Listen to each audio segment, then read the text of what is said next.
دمشق کی ایک سرد رات تھی۔ محل کی بالکونی سے نظر آنے والے چاند کی روشنی پورے شہر پر چمک رہی تھی۔ سلطان صلاح الدین ایوبی اپنے کمرے میں بیٹھے ایک قیدی سے گفتگو کر رہے تھے۔ یہ قیدی کوئی معمولی آدمی نہیں تھا، بلکہ صلیبی فوج کا ایک جنرل تھا جو کچھ عرصہ قبل جنگ حطین میں گرفتار ہوا تھا۔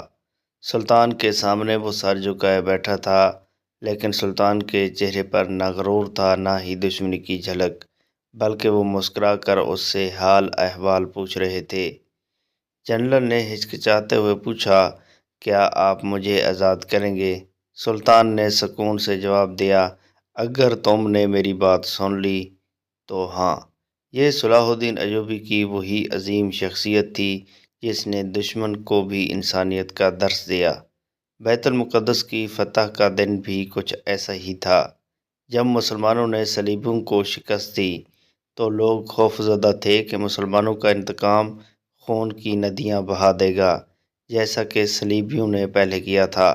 لیکن سلطان نے حکم دیا، کسی غیر مسلح پر ہاتھ نہ اٹھایا جائے، عورتوں اور بچوں کو کوئی نقصان نہ پہنچے، اور جو فدیہ ادا نہ کر سکے اس کے لیے دروازے کھلے ہیں۔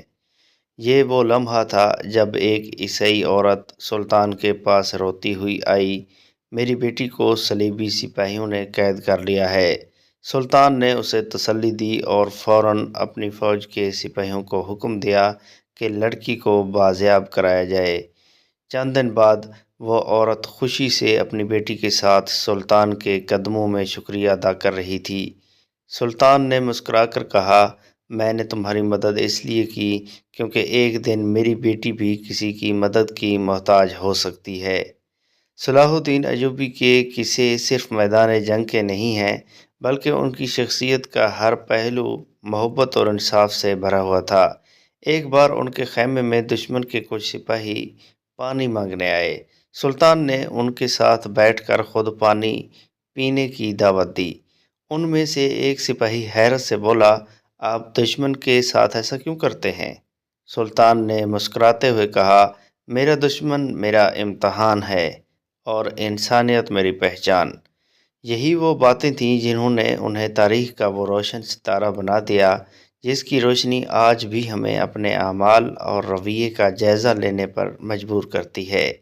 سلطان صلاح الدین ایوبی کی زندگی محض جنگوں کا مجموعہ نہیں، بلکہ ایک درس ہے کہ کامیابی صرف طاقت سے نہیں بلکہ انصاف، رحم اور تدبر سے حاصل کی جا سکتی ہے۔ ان کی کہانی آج بھی ہمیں یہ سبق سکھاتی ہے کہ ایک عظیم انسان بننے کے لیے دل بڑا کرنا ضروری ہے، کیونکہ اصل فتح تلوار سے نہیں، دل جیتنے سے ہوتی ہے۔